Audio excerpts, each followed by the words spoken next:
قرباني کړې ده چې اشرف المخلوقات یې پیدا کړي وو.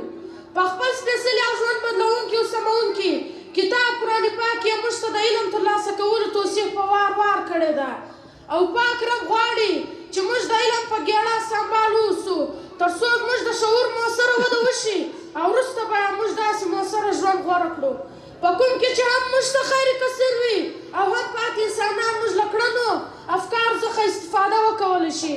د پروګرام ګران قدرمن مشره زما عزتمندو استادانو او مشرانو او زما د سکول خوږو ملګرو زه له خپل جانبه تاسو ټولو ته د نن دا ښایسته او خوندور پروګرام کې ښه راغلاست وایم. الله مو هر کله راوله هر کله راشي. د نن دا پروګرام ستاسو په راتګ ډېر ښایسته دی.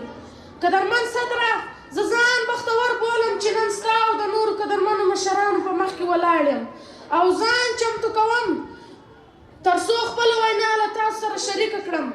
قدرمن صدره اجازه راکړه چې له تا سره د خپلې مؤثرې وینا سرلیک شریک کړم. زما دا وینا یا تقریر سرلیک دی د علم ارزښت. ګران صدره د پښتو ژبې تر ټولو مشهور شي که څوک لوټوي یا کاړی د سارا. د پروګرام عزتمندو ګډونوالو تاسو ته به ضرور دا معلومه وي چې جهالت یا ناپوهي د پښتنې ټولنې یو لوی ناورین دی او موږ چې نن له ډېرو ستړو سره مخ یو د دې اولنۍ او لوی عمل زموږ کم علمي ده. پوهان هم دا خبره کوي چې د انسان تر ټولو غټ دښمن د دا کم علمه ورځ ده.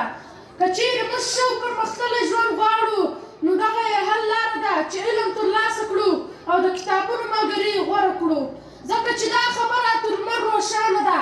د نړۍ قامونه د علم و قلم له لارې ښه ورځ ترلاسه کړې ده او کوم قامونه چې له قلم کتاب سره اشنایي نه لري د هغوی په ژوند کې توره بډه ده او لارې ګودرې ځینې خطا دي. زه خپله وینا د